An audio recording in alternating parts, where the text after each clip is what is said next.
Welcome to Conversations with Postpartner, where we explore aspects of running a successful wedding photography business through conversations with real wedding photographers around the world. On this episode, I have a conversation with Anne Scott Virtue, who runs White Shutter Photography, a wedding photography business located just outside of Melbourne, Australia. Get to know what drives Anne as we chat about her life on a horse ranch, her previous work in photojournalism and commercial photography, and how these things shape her approach to a wedding day. I know you are going to love getting to know Anne, so thanks again for joining and enjoy our conversation. All right. Anne, thank you so much for joining me today. For those of you who don't know, Anne is a photographer based in Australia. I'll let her explain where in Australia because I don't really know where. But you operate under White Shutter Photography. Is that correct? That's correct. Awesome. How's it going? How are you doing today? Yeah, good. ISO life, but it's good. We're getting through it. Yeah. What time is it there? Because it's 6 p.m. here on Wednesday. It's 20 past 11 midday on Thursday, the 9th of April. Yeah. In the future we're already. Ahead of you guys. We're in the future. Yeah. Is the world fixed yet in the future? Or? No. Unfortunately not. No. It's still, it's crazy. Yeah, I feel like it's going to be crazy for a while. Anne, thank you so much for joining us and for doing this. Thanks for having me. I really appreciate you taking the time out of your day. I mean, I don't know what your schedule's like these days, but I appreciate chasing after a baby and, yeah, really. That's awesome. Can you explain to us who you are and like where you are and give us the gist. Yeah. Who's Anne? Sure. Okay, so who's Anne? I live just outside of Melbourne, about 50 minutes north of Melbourne in Victoria in Australia, in a tiny town called Gisborne. And my husband, myself, and my 9-month-old baby daughter, River Evelyn. And Amazing. We live on a horse farm. We live on 11.5 acres and we have horses. And I am a wedding photographer, currently sitting at home, killing time, just like everybody else, trying to, do the last bits and pieces of work that I still have. And other than that, I originally come from Germany and I've lived in Australia for, I think, coming up 16 years now. Wow. Therefore, the accent. As a backpacker and I lived in the Northern Territory for a long time, so I think that'll knock it out of anyone. And I worked in an Indigenous community for a little while and was tutoring in grade 1 and 2, and I think that helped me a lot with the Aussie pronunciation, I suppose. Yeah, that's so cool. And so you live. What's the town that you live in? What's it called again? It's called Gisborne. Gisborne. So we're sort of in between Gisborne and Riddles Creek, which are just two little tiny country towns with lots and lots of horsey people. So that's sort of what people do around here. And we're very close to we're the Macedon Ranges, and we're really close to Mount Macedon. Actually, when I look out of my office window, I have this beautiful mountain. Beautiful. Canadian mountains, that's mountains. We have little hills. Hey, you have mountains. But yeah, it's really pretty. That's awesome. Yeah. So we have a mountain. So how did you end up on the ranch then? Was that like something that your husband did, or is that something that you were passionate about, like horses? Well, I've been when I lived in Germany, I've been riding for as long as I remember. I think the first time I sat on a horse, I think I was about 1.5 years or 2 or something. So I grew up with horses, and it was always my thing. And one of those kids, eh? Yeah, it's once you girls get into it, I think you're lost. It's a lifelong obsession. But I moved to Australia I had a really bad accident when I was 18, a horse riding accident, and sort of stopped riding after that, especially when I moved to Australia. I just sort of gave it up completely. But I grew up in the country, so I'm a country kid at heart. I grew up in a tiny little village in Germany, and my husband grew up in the Kimberley, which is a region in Western Australia, which is super, super remote, in a town called Wyndham and Kununurra. And there's literally nothing out there besides bushland and lots of crocodiles. yeah. And but he moved to Melbourne when he was in his early 20s, and I came to Australia and sort of travelled around a bit, and we ended up in Melbourne, which was great, and it gave us lots of opportunities for work and our careers and stuff. But I think at heart we always knew we wanted to get back to the country, and we always said that if we have a child, like, we'd really like to bring it up in the country and do the whole country thing with our baby girl. And this just happened by chance that we found this place. We were living in the middle of, like, literally in the guts of Melbourne, in South Melbourne, in a cute little cottage, about 160 square metres big, and we were renting that place, and the lease came to an end, and we were in, it's a funny story, we were in Iceland on a huge trip, and we just found out that we had to vacate the property just before we left, and we ended up searching for a new place whilst we were overseas, and we found the ranch while we were sitting in our Airbnb in Reykjavik. So, wow. Yeah. Wow. Halfway across the world. I know, yeah. We were about as far away as we could be. And we found the farm and signed contracts and everything, and then saw the place for the first time. Yeah. So you signed it, all that stuff before even seeing it. Yeah. So we were. Wow. It was a really unfortunate timeline the way it happened, and we went on this huge trip. Like, we were away for like 6 or 7 weeks, and we'd found this place, and we only had 10 days from coming home to having to vacate the property that we were in. And so we decided, okay, we'll have a look whilst we're overseas and see if we can find something. And the first thing that we'd found was this farm, and we sort of decided we wanted to do this move anyway, probably not for a couple more years, but this was the perfect opportunity because it was in the right location and it was the right setup for what we wanted. And so we decided, stuff it, we'll just, my father-in-law came out and checked it out for us whilst we were in Iceland, and so we did everything via email and Skype calls and got all the documentation together, and saw the place only by photos and a couple of videos that they did, like, as a little walkthrough, and we got approved, and we came home on the Friday evening, came home on the Friday evening, went to the real estate agent on Saturday morning, signed the contract, got the key, and drove out to the farm for the first time. No way. That's so cool. Yeah. Yeah, and then we moved in, I think, a week later or something. So, yeah, it was a bit crazy, and, no idea what we've just signed for, but we'll just make it happen. So how does, like, what do you get, like, whatever's on the ranch at the time too, or, like, did it come with animals or?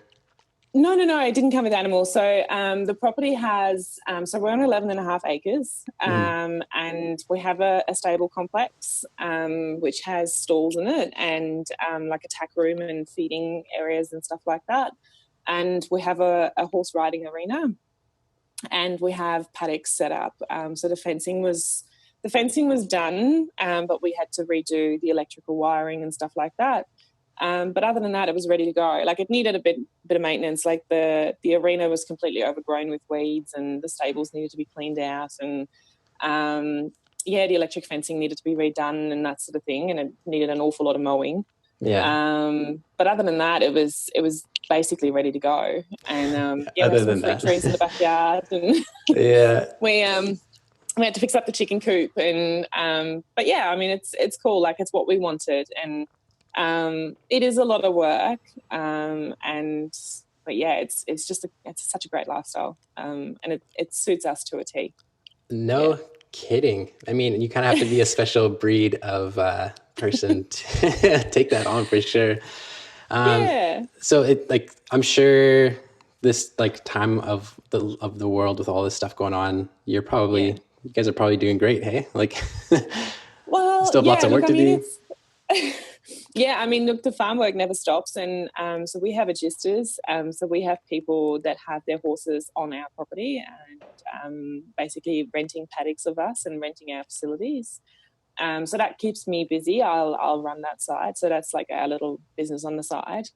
That certainly keeps us busy, but with the new restrictions that have come in, it's a little bit more to juggle. Like, we have to, like, a roster in place, so there's only one agister here at a time because of social distancing and stuff like that. And I have to go and disinfect everything in the barn every day. And there's so much extra work just to make sure everyone's safe.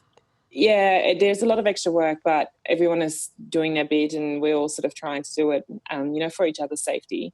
But at least, like I have 11 and a half acres to go out to and do stuff. And, I can go out and enjoy the sunshine on a day like today. And it's great where other people, are cooped up in apartments, like my brother back home in Germany. They can't do anything.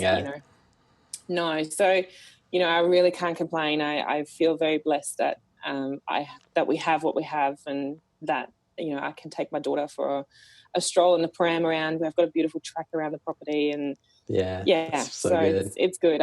We're pretty lucky in that sense. Yeah, I have to brag a little bit. I know a bit about horses. I don't know if you know, like I wear my denim. I don't know. Do you guys wear denim? You're cowboys and cowgirls wear denim over there? Well, I'm a dressage rider, so denim doesn't impress me. Yeah.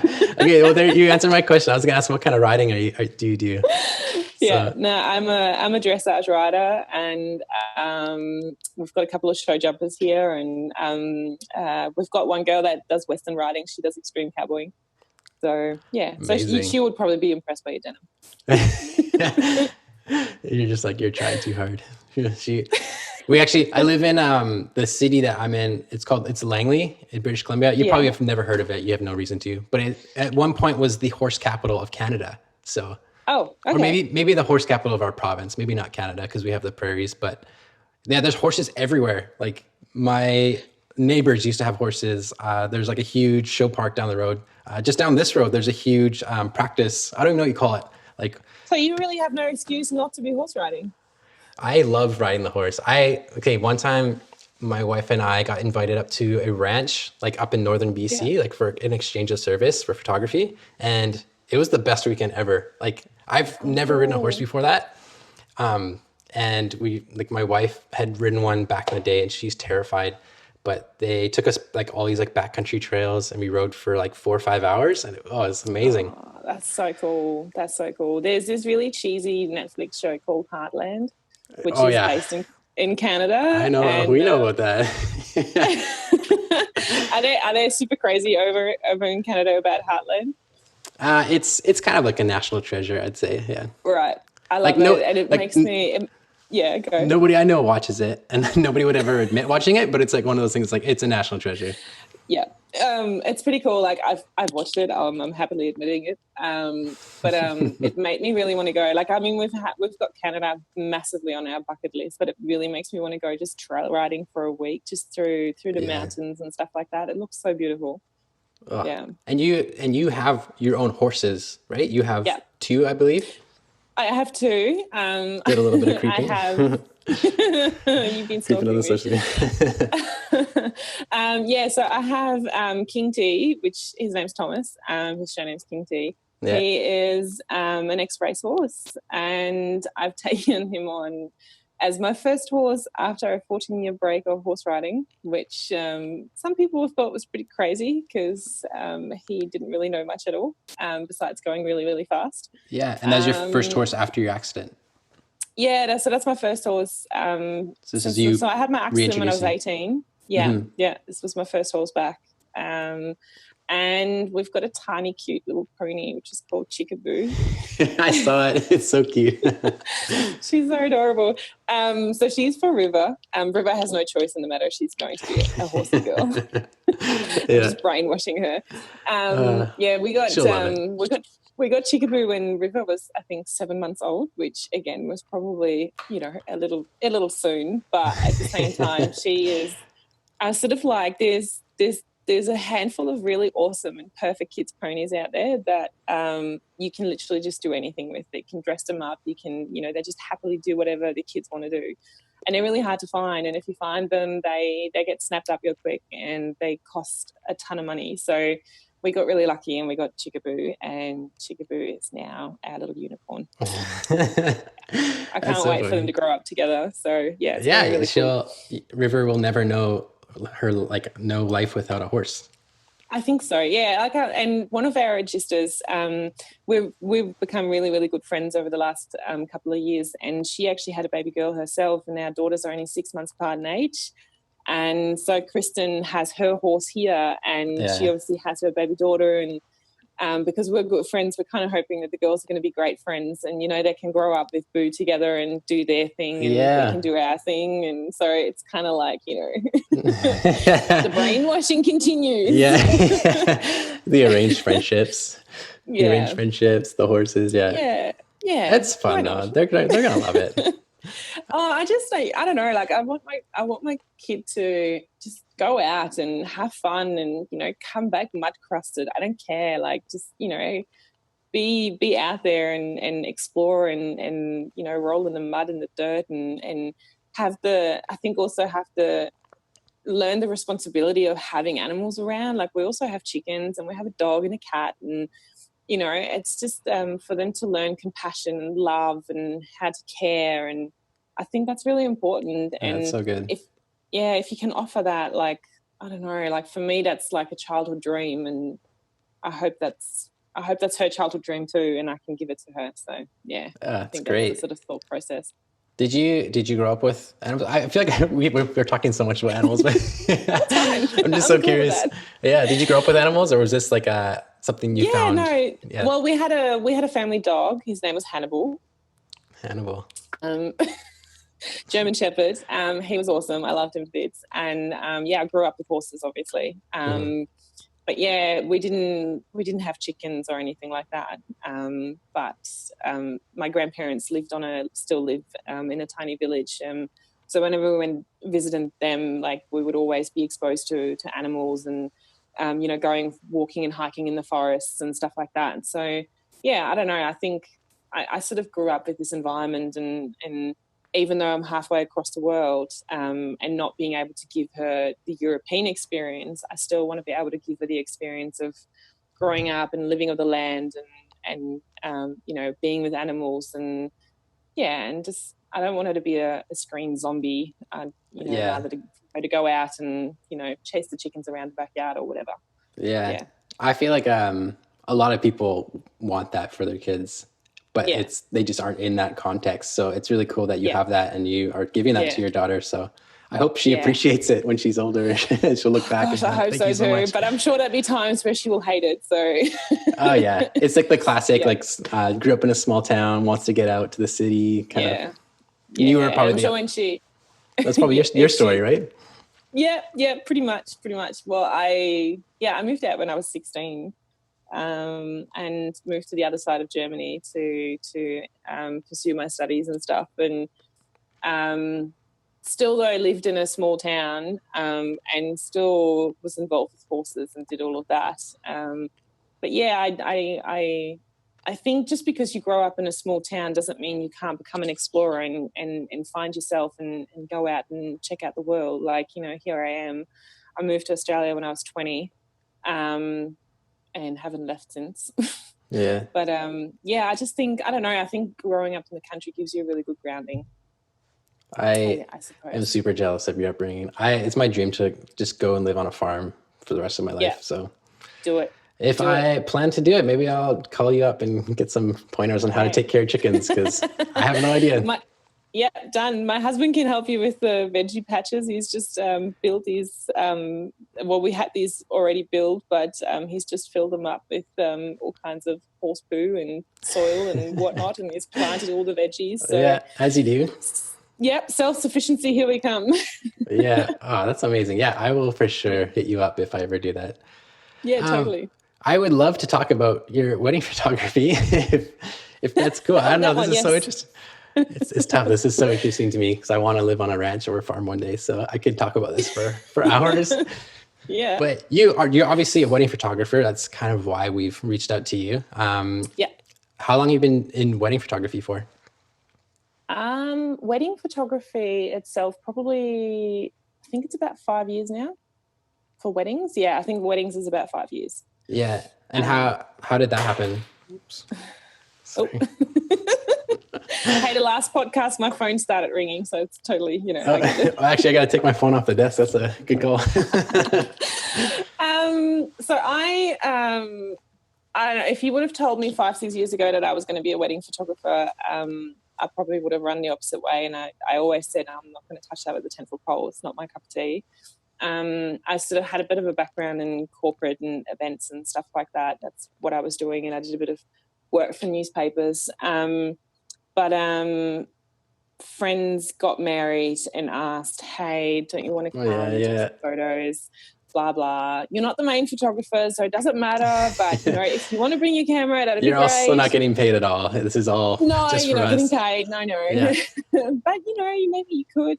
And so I did. And that happened a couple more times. And I actually surprisingly enjoyed it. Interesting. I guess weddings... It's weird how that works. Sort of what grew the beast, I think. But it's funny because I had this idea in my head of what weddings were like, and they felt really cliche and really forced. And I didn't think that there was much flow to it. I thought it was all really structured and there's no room for creativity. And so that was sort of my mindset that I was in before I really sort of opened my mind to weddings. And that only sort of happened because you were starting to attend weddings because your friends started to get married, and then you were asked, hey, why don't you bring a camera? And then, you're not just a guest and you get to see a few other aspects of a wedding day.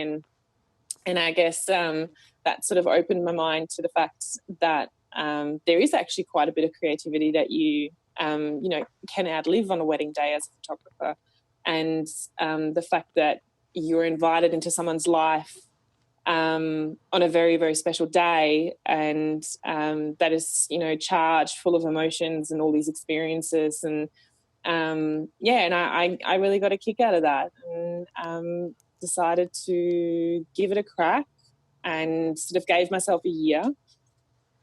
Kept all my other jobs going, my commercial work and that sort of thing, because I thought, all right, well, I'll give it a year and I'll give it a go and see if I like it. And if I don't, I have my old client base to fall back onto. And if I do like it, then I can, take steps from there. So I guess I was in a bit of a lucky position that I didn't have to, make a call straight up.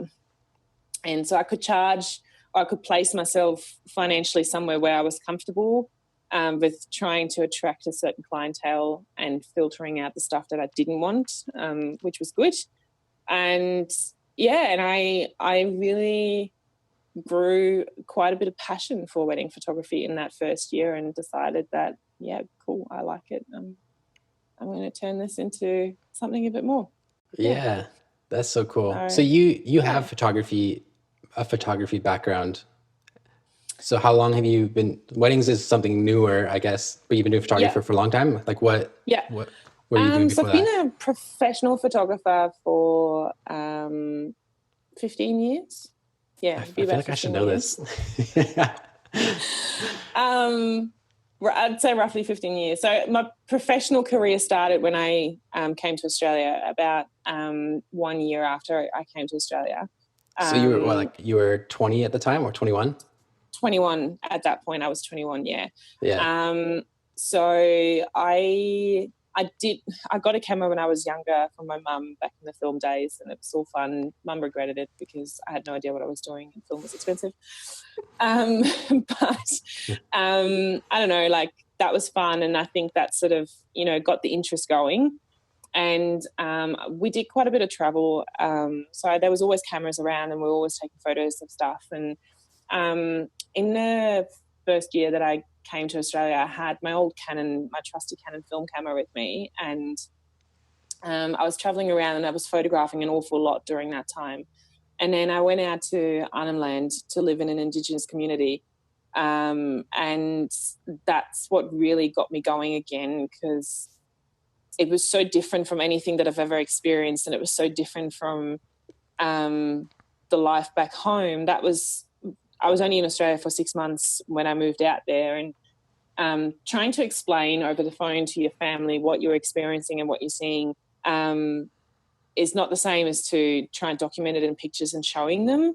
Totally. And showing all your friends at home to, because Arnhem Land is a very remote area, and it's Aborigine-owned land where you can only go if you have a permit and you have a reason to be there. And it's quite protected. And it's literally in the middle of nowhere. In the wet season, you can't drive in or out. You have to fly in or out. Wow. And the culture and the traditions are still very strong in this place. Sure, there's, you know, issues as you have with Indigenous communities and stuff, but it was so different from anything that I've ever experienced, and I wanted to explain it properly to my family. So that got me really going into the documentary side of things. Cool. And when I came back to Darwin, I decided that I really wanted to try to make photography my career, I suppose. And I had a few friends in Darwin, and I was told about a guy called Shane Eason, who is a local photographer in Darwin, who's been all around the world. He's been a fashion photographer in Europe and in America. And one of those guys, eh? Yeah, one of those guys. And he, I have to admit, I harassed him a little bit. So he had a huge studio, like a drive-in studio called Creative Light Studios. And I wanted to get into the commercial sector at that point. Like, I wanted to do events and a bit of journalism and stuff like that. And that's exactly what he was doing. And I tried to sort of, you know, initiate contact with him a couple of times, and it just didn't go anywhere. Yeah. So in the end, I just went about and spent a whole bunch of money and did up my portfolio properly and just chased him until he finally looked at it. And he eventually caved in, and he goes, all right, let's sit down and have a chat. And he became somewhat of my mentor, I suppose. And he took me on, and I ended up working for him for almost 6 years. Cool. And I'm really glad that worked out. I was waiting for the letdown. We never talked. No letdown. And no, it's been really cool, and we're still in touch. And he flew me up to Darwin a couple of times to help him work on projects and stuff like that. And I learned an awful lot from him and with him. And you know, we did really cool things. Like we shot from helicopters for yacht races and the V8s and all that kind of stuff. So I got some really awesome experiences, and I've learned a lot about commercial photography and studio photography and that sort of thing. And ended up getting, you know, some stories into the newspapers and stuff like that. So that was really cool. Yeah. Yeah. And then sort of went from there. I left Darwin and I moved to Melbourne and continued on with commercial photography, and ended up getting into a bit of architectural stuff and some real estate stuff and that sort of thing. And I continued on with portraiture, and then I had a thought where I thought, oh, well, maybe I want to get into fashion. I scratched that very quickly because I'm not a fashionista and I can't deal with fashion people. Yeah. And then the weddings kind of came about. So, yeah, I think that's my photography in a nutshell, really. Yeah, so you've kind of done it all. Bits and pieces here and there. Lots of commercial. You've done like photojournalism. Were you, when you were up north, sorry, I can't remember the name of the place because it's... Darwin. The community or? Yeah, the Indigenous community. Ramingining. Yes, I would. I don't even know how to say that after you said it. Yeah. Would that be like photojournalism style? Like you're telling stories through images? Yeah. And I did quite a few portraits. I actually won a couple of awards for the portraits that I took up there. Cool. Just of kids and stuff. Yeah. And I ended up working at the school, tutoring in grade 1 and 2. And yes, I had a great connection with a few different social groups within the community, I suppose you could say, and it really helped to be accepted by the people, which is really important. And there's some incredible artists up there doing original paintings and stuff like that, and you could sit down with them and watch them and photograph them do their thing. That's so cool. The kids go, you know, we used to go hunting for mud crabs or long-necked turtles, and you know, you just be sitting in the paperbark swamp on a dry spot and watch them go through knee-deep water, which you know will have crocodiles in them, and they just do their thing and they just know their land. And yeah, it was really cool. It was a really, really good experience, and it was just so foreign and so different to anything that I had ever experienced in my life. You've got to remember, like, I was 20 at the time. I just turned 21, and I've come from the other side of the world. And Like I've had a lifelong obsession with Australia. I didn't have boy band posters in my childhood bedroom. I had posters of Ayers Rock and Crocodile Dundee. That was my thing.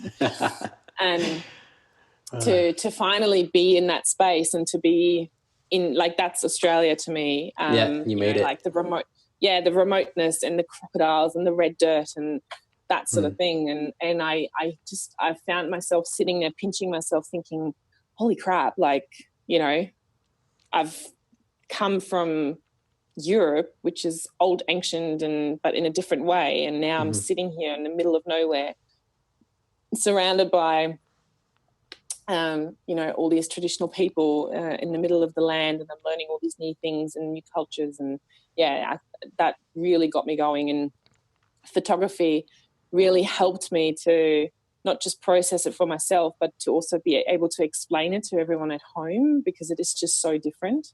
Yeah. Okay, I'm going to try and formulate a question that I've been trying to think of for the last minute.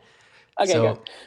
I'm getting the vibe that you love meaning in your images and you love capturing things that are meaningful. I mean, you even mentioned you can do fashion, because I feel like it's just the opposite of that at times, where it's just you're just going off the checklist, making people happy. But you really seem to even in you talking about it, working with the Indigenous communities, working with weddings and couples, and this beautiful day, you kind of you light up. So what is how do you capture those moments authentically and tell that story? Because I photograph weddings as well, and every single wedding is different, but there's always those moments where you're oh, this is amazing. How can I make sure to capture this exactly how it feels? And sometimes that's super hard, but what's kind of your process? I think I don't know if there is a formula to it. I think I guess the more weddings you photograph, you have an understanding of what happens, and you kind of learn to predict things a little bit, I guess, when certain emotions are most likely to kick in. For instance, a bride comes down the aisle and you kind of know that mum is probably going to sit there. Her husband's not going to be next to her, so she's going to stand there on her own, watching her daughter and her husband come down the aisle. And being a mum now myself, I know that I would probably be a blubbering mess. So, and I guess that comes with experience. The more weddings you photograph, you kind of know what situations can trigger certain things. Or, dad seeing his daughter in the dress for the first time, grandparents, if grandparents are there, or, if there is quiet little moments in between the bride and groom when you do portraits. I like to, especially doing portraits, I like to just sort of give them a starting point, and then I remove myself from the situation a little bit and just let them do their own thing and see how it organically develops. Yeah. And I feel like that you can get some really sweet stuff out of that. But for me, it's not so much trying to create anything. It's just being a silent observer sitting on the fence waiting for certain things to happen. And I guess it's trying to understand a couple's dynamic, and trying to understand who they are as individuals, but also what they're like as a couple. Some people are really into each other and you don't have to do anything at all, and you get some really good stuff. Love those couples. Where other couples are a bit more shy, but you want to do a really good job. And I think this is where it becomes important that you have some experience and don't take yourself as a photographer too serious. I can do some inappropriate jokes if I have to, and I can make a bit of fun of myself to, get certain reactions out of people and to get them going and to loosen them up. And then you just have to be ready for that. And I guess the one thing is never take your camera down. Just keep going, keep looking, keep waiting for it to happen. Don't just photograph the kiss, wait for what happens after the kiss, because that could be a really sweet moment too. I think that's, I don't know, I like people, and I I like observing. It's a bit nerdy and perhaps a bit, I don't know, peeping Tom like, but I like seeing couples dynamics and what they do in certain situations. And Mm-hmm. I like capturing that. Yeah. Yeah, that's cool. And you do such a good job of it too. Thank you. There's always, whenever I'm looking at different photographers, it's always interesting to figure out like, okay, what's their strategy to get this moment or capture this Yeah. moment? Yeah. Because so many photographers capture such like amazing moments and you have no idea what they're doing. You're like, are they wild and rambunctious like somebody Yeah. we know, or Yeah. are they quiet and reserved, more introverted and just letting it happen? So Yeah. it's I think, interesting. yeah. I don't think I'm not super loud and out there. Like if I have to, I will step in, and some situations it's like herding cats at wedding days. If you just have to get shit done. Yeah. But for the most part, I try not to. Like I'm not there to orchestrate anything. I'm supposed to capture it the way it happens, however it happens. If it's it's the pretty moments, the ugly moments, and everything in between. Yeah. Yeah. That's awesome. So in saying that, letting it happen, do you have any like influence on how the day actually goes? So when you get to like the portraits, are you controlling that at all, or is it actually just you're there letting it happen? No. So I like to be like obviously I meet with my couples in the lead up to a wedding day, Yeah. and because I feel like as a photographer for the most part, or for most weddings, I'm there from start to finish, and we all display our work on social media, and that's how people find us. So they have certain expectations of what they want from their wedding day and what they want from you. So, I'm trying to be very open and transparent and tell them, okay, guys, look, if we want to achieve this on your wedding day, here's a sample timeline of what works and, how much time we should try and allocate for certain things. But again, like this is a perfect scenario. Take it, look at it, and if you feel like this is good, we can work with this, then we can do that.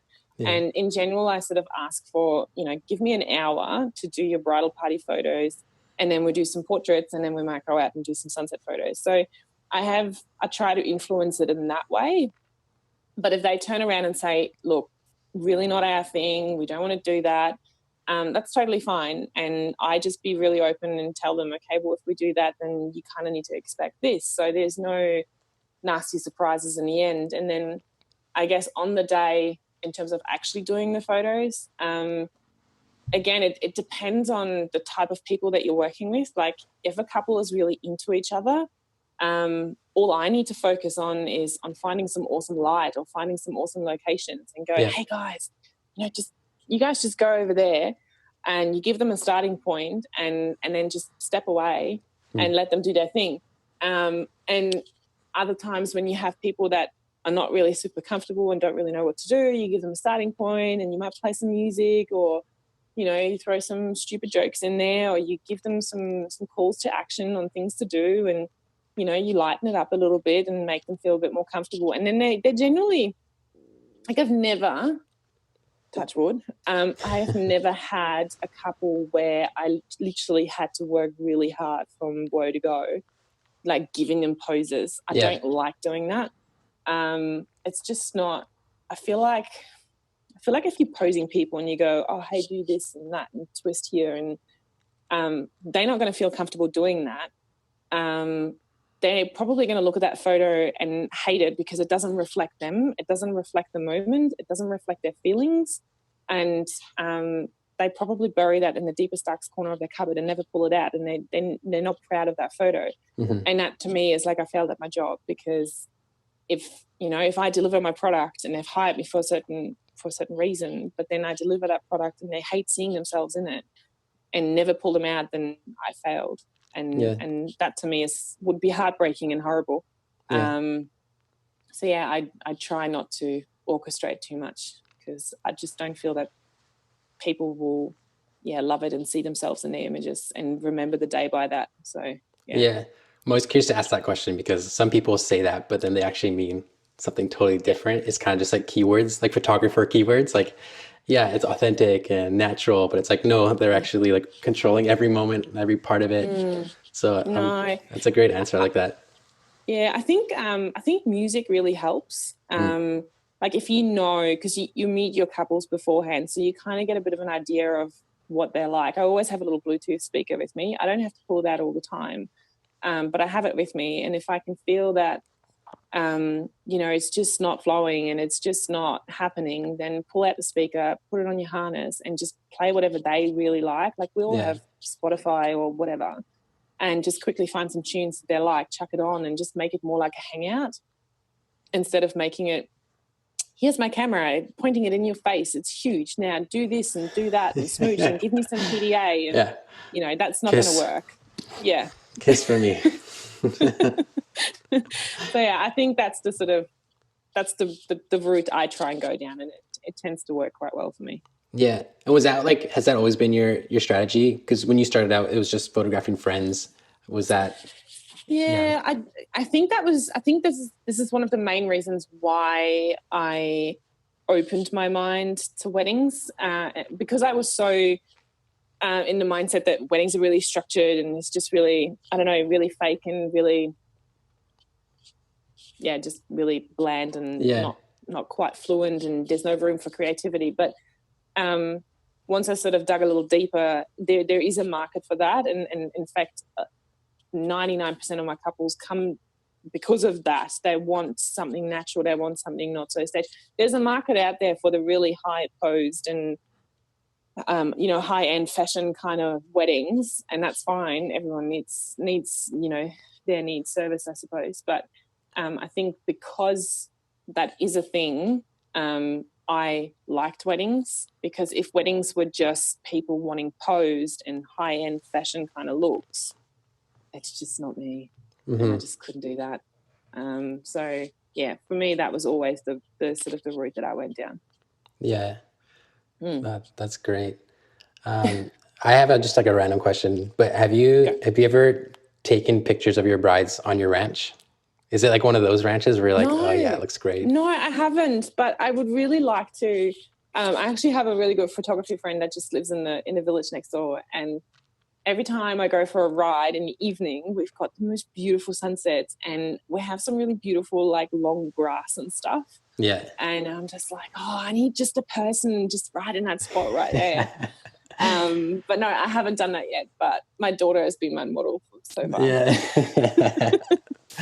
That's awesome. And how's weddings changed since you've become a mother? You mentioned that there's some things that have changed, obviously. Like seeing moms on wedding days, and you're like, you understand like what's going through their minds a bit. Yeah. Look, I think on a wedding day itself, I think you're just more aware of emotions from certain people, i.e. mums of brides, just because you find yourself in a position now being a mum. Other than that, I think at a wedding, because I just get into my zone, like that hasn't really changed anything, but the home office life certainly has changed. Do you have a home office, or is it a room? I have a huge home office, which is great. And I've got a beautiful view and 2 big windows. And so in that regard, I'm really lucky. But River is now not in daycare anymore. So we've taken her out just for safety reasons. And I'm trying to juggle everything, and she's super active, so that makes it difficult. But yeah, I guess the one of the reasons I ended up going for you guys was because just trying to do it all is just not possible. And so this season I've really slowed down. I didn't take as many bookings because obviously we knew I was pregnant, and I wanted to try and stay home as much as possible and spend the first year with her. And the season before I had 45 weddings. So wow. I can't really do that now. And I don't know if I'll ever go back to doing 45. I did that for a couple of seasons, and it was good and it's doable. Yeah. But at the same time, like I need some weekends back to, hang out with her and take her to Pony Club, obviously. Priorities. Gotta develop her love for ponies. But yeah, I think the outsourcing has really helped. It's work smarter, not harder. That's really made a big difference. But yeah, no, other than that, it's, I have a little tiny tyrant that runs between my computer cables trying to pull on shit. So entertaining. I don't know if your daughter's like this. Like, I have 2 sons, and my oldest is almost 3. And I feel like 9 months is that age where they are just like suicidal. Like, everything that could kill them, they're like, I need that. Like, I need I need to like eat outlets. I need to find knives and pins and like poisonous things and just put it in my mouth. So yeah, no, 100%. Yep. Another full-time job. She crawled towards the fireplace this morning wanting to go like that. Wonderful. And I'm like, how about we don't? Yeah. It's probably not a good idea. Yeah. And then they get mad at you for saying no, right? Exactly. Yeah. Yeah. And how could you? Yeah, she wanted to. We've got a firewood stack in the house, and she wanted to go up and eat a piece of firewood. And I'm like, how about we don't? How about we just stick to food? Yeah. Yeah, I've got some essential oil bottles that were sitting on a shelf that she could reach, and she just grabbed it and like wanted to open it and drink it. It's like, yeah, no, let's just not kill ourselves today. Yeah, that's especially fun when your kid is super picky and won't eat real food, but will eat things on the ground. So no. Good luck if you get to that stage. I hope you don't, but I think we're really, really lucky. She is a super fun baby. She's quite easy. We had our moments of no sleep, but for the most part she lets us sleep through the night, and she's always happy and giggles along, and that's the best. So she's like, in that respect, like she's really awesome. I think we can really count our lucky stars. And we have like, my office is now divided, so the front part of my office is just her section, and she's got like a million toys out there, and I can see her from my desk. And oh, cool.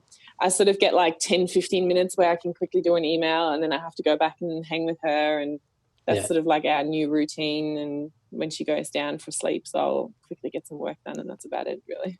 Yeah, savor those naps while you can. So are you, is it just you? Is White Shutter Photography just you? Just me. Yeah. Yeah, no, it's just me. I did, when I have those really crazy couple of years, I did consider getting someone in for the office work, but obviously I'm now glad I didn't, because there is no work. Yeah. But yeah, it's just me and you guys. Yeah. Which is really good. But no, I think it's good. Like I don't look. There's plenty of studios out there that have associated shooters, and I have done that once or twice, and it's worked well. I have second shooters that I use for like really big weddings, but other than that, it's just me. Yeah, awesome. Yeah. And is there? You mentioned it's just us helping you, like with editing, obviously. Yeah. So you're doing everything else. You're doing like emails, you're doing scheduling, meetings. Yep. Setting all up. Do you have albums, prints? Yeah. It's a lot of work being a photographer, hey? It is a lot of work. It's so much more than you think. Yeah, and I think the public is a bit more educated about it now, because there was quite a long time where people were like, oh, I can't believe photographers charge so much. But then at the same time, and it's just like, you just rock up and you take some photos and that's it. And I'm like, well, not quite that simple. There's a lot of experience that's needed. You need an office, you need computer, you need hardware, you need software, you need insurance, you need knowledge, and you need time, because running a business is like, photography is like 5% of the business. If you consider all your admin work, your emailing, your editing and culling and album designs and organizing prints and sending out USBs and all that kind of stuff, like, it all takes time. Yeah. You never really have a 9 to 5, and it's certainly not a Monday to Friday 9 to 5, and you're losing your weekends. And for us in Australia, we don't get that many weddings over winter, so you kind of have 2/3 of the year to earn your income for the entire year. So people kind of it's getting better. I think the public is getting a bit better of an understanding. Yeah, that's of good. It all. Yeah, and a little bit more compassion for you guys. Yeah, and you kind of get what you pay for. So I mean, if you want an Uncle Bob shooting your wedding, and you only want to spend $500, that's fine.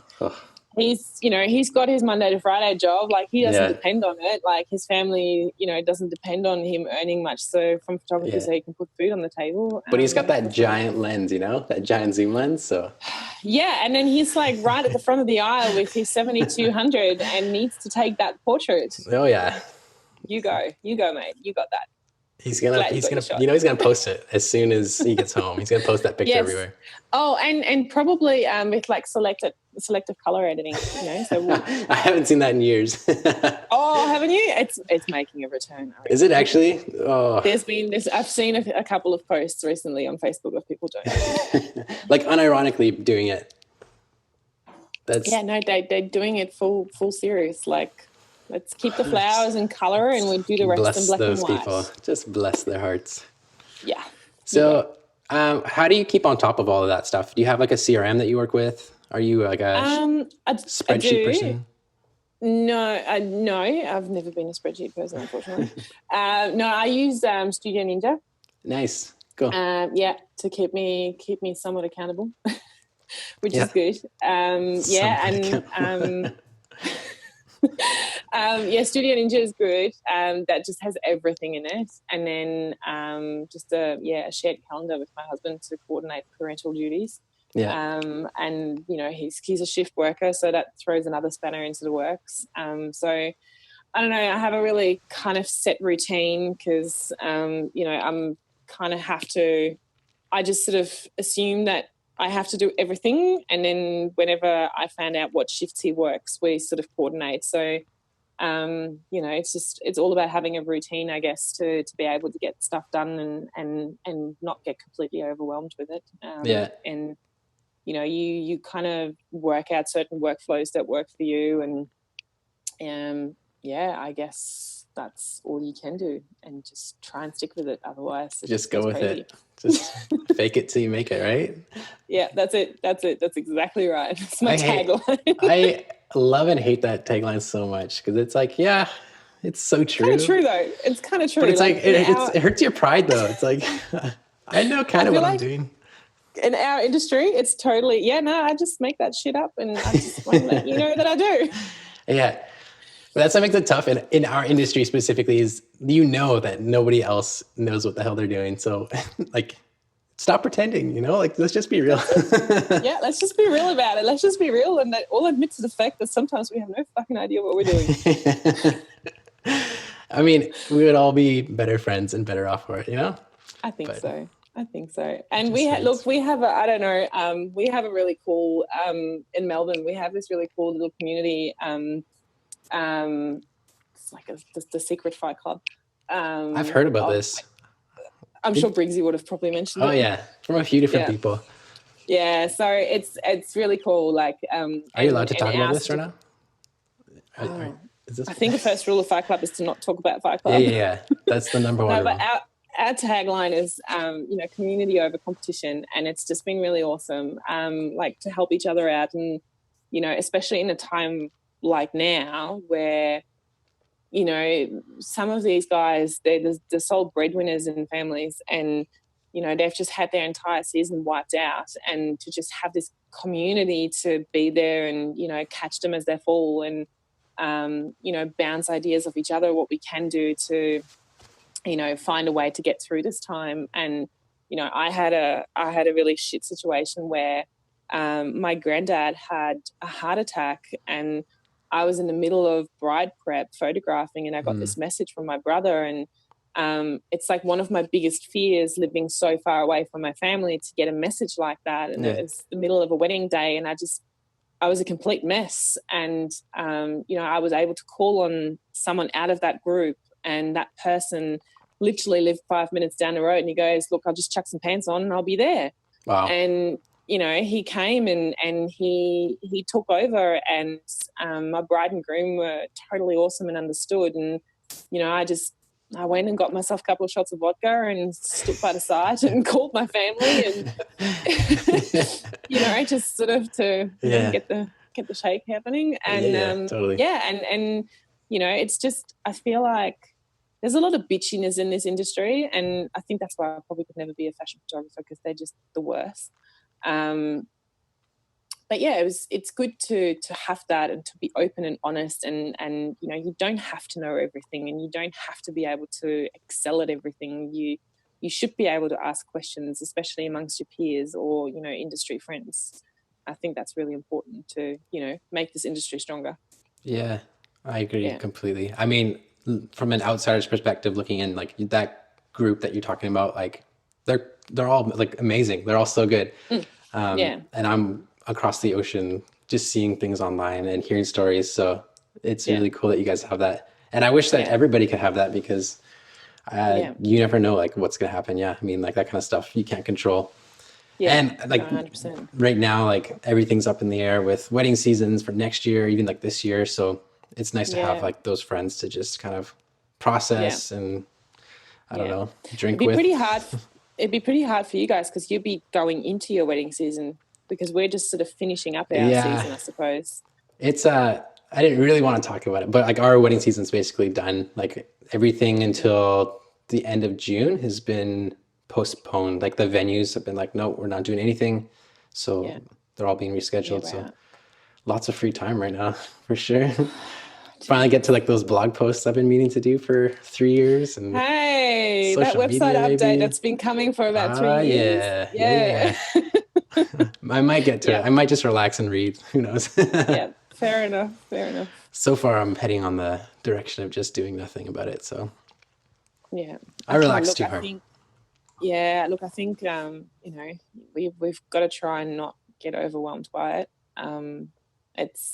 I don't know how it is for you guys in Canada, but our government's finally come through, and there is some support for us sole traders, which is great. And I'm personally in a lucky position that my husband has a really safe job, and his job will continue to exist. But yeah, it's frightening.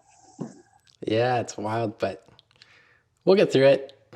We'll be okay. I'm feeling good about it. I mean, it's so uncertain. Like, there's no point in stressing about it because it's going to change tomorrow. Yeah, 100%. So, yeah, just being loving and, just love people. Just be compassionate. And, be compassionate. Do your thing, and, be supportive of people as well as you can, I suppose. Yeah. I have one more question, and then I think that we're pretty much good. We've been talking for quite a while now. Oh, shit. Hang on. I dropped you out. Go. No problem. So we've been asking everybody if they have any like horror stories from any weddings, just to kind of end on a light note or funny note. Can you think of any wild stories or wild brides or that have done weird things? Or I'll go one story. It's not a horror story as such, but it was a really cool, just vendors coming together, making something happen. For sure. Where our hands were forced and we couldn't do anything about it. So I had a wedding on the 30th of December last year. And hang on, sorry, keep stopping out. I had a wedding on the 30th of December. They're a really sweet couple, and they were supposed to get married at this really cool old artist community venue called Montserrat. And my second shooter and I, we were on our way to the groom prep. And I'm sure you guys have all heard about the Australian bushfires this year. Yeah. Or last year. And we were on our way to groom prep, and they were living sort of in like a fringe suburban area, and we came off the freeway and we could smell really strong smoke, and we're like, this is really odd. And it was like a park area within like the fringe housing estates and stuff. And we got to the groom, and it was a really, really windy day, and it's like the horror scenario, unfortunately, in Australia. Like, we have really hot days and they all come with really strong winds. Yeah. And we got to the groom. Yeah, the perfect storm. And we did the groom prep and we stepped out of the groom's house and it was, again, really smoky, like it got more intense.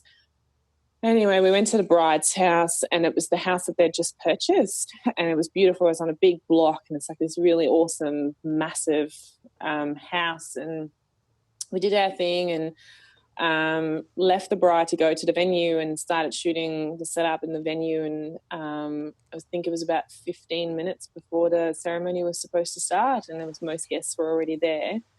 The whole area got evacuated. No.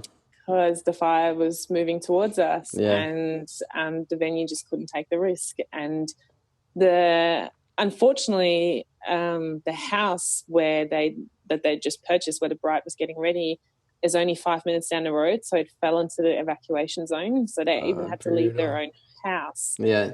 So they just all got in the cars, and they had lots of people from overseas because the groom was South African. Mm-hmm.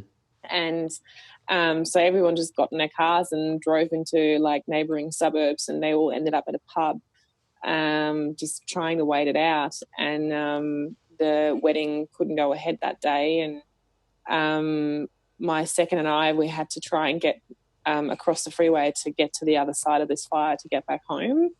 And we frantically tried to see if we can find them a different venue, and we could have had a couple of different venues, but the bride and groom couldn't coordinate it because so many guests were out of place. Yeah. And in the end, all the vendors came together and we've organised to have the wedding in their backyard the following day because the fire got under control. And then they just shifted everything to their backyard within the matter of so hours. Good. So and and we've managed to the original celebrant couldn't do it because she had family members that were trapped in another fire, so she had to go and get them out, but she'd organised someone else that could do it, and then that person drove like 2 hours to get to them. And so we managed to within a few hours to make it happen. And so I got in the car the next day and drove back down, and we did the whole thing in their backyard, which was cool. That's so cool. Yeah. So all the guests from South Africa got to be there still. And yeah, they still got to be there. And the venue was really cool. So we couldn't have the actual wedding at the venue that day, but they've got a beautiful, like the grounds are just stunning, and they were really excited about having their photos taken there. So I ended up just somewhat communicating that, yeah, we can go there. And we did, and we just sort of snuck through the gate. That was kind of open, and we got to do the photos, and we popped some champagne before we got into the photos, and just celebrated that. That's awesome. They got married, and it was good. That was really nice. That's like so much anxiety and fear followed by so much just like joy and celebration. Yeah. So no, I actually don't. I was just trying to think if I don't actually have any horror stories of weddings as such, but I think this particular wedding will stick with me for a while, just of the situation and how it all unfolded. And I'm just so glad that we could make it happen for them. Totally. That was really cool. That's an amazing story. I like that. It's so positive. That's I like that you're keeping it positive and light. Awesome. Well, we've been chatting for an hour and 20 minutes ish. Yikes. So I feel like that's great. I feel like I know you a lot better now, which is exactly what I wanted. Thank you so much for sharing. If people want to find you on your website, social media, where can they do that? So our website is just whiteshutterphotography.com. Instagram is at white_shutter_photography. Yeah. But if you just go to the website, there's links there to find me. Hit me up. Slide into the DMs. Slide into those DMs. And can they find those pictures of your miniature pony there, or? Not there. There is another Instagram account called Charade Equestrian, and there is some photos of Chickaboo. Chickaboo. Chickaboo. Even the name is just adorable. Yeah, we've shortened it to Boo because I feel like it's going to be a bit easier for the kids. Awesome. Well, Anne, thank you so much for joining us. Make sure you guys go check out Anne at White Shutter Photography and keep up with all of her beautiful work because her wedding stuff is amazing. And follow her little horsies and her little cute daughter and family. And until next time, thank you so much for doing this. You can check out all of Anne's wonderful wedding work on her website and Instagram, which are, of course, linked in our show notes. We've also included links to see Chickaboo, which you just have to check out. For our next conversation, we are talking to Talia Lee, who is a destination wedding photographer who offers a glimpse into the realities of running a destination wedding photography business. If you have enjoyed listening to these conversations, we would love if you would consider subscribing. If you want to find out more about PostPartner and what we are all about, you can check us out at postpartner.com or find us on Instagram at post_partner. Thank you so much for joining us, and we hope to see you again. If you made it this far, thank you so much for listening. If you found this conversation interesting, let us know by sending us a DM on Instagram at postpartner or send us an email to hello@postpartner.com. We look forward to sharing more of our conversations in the next few weeks. Thanks again, and we'll see you on the next episode. See you later.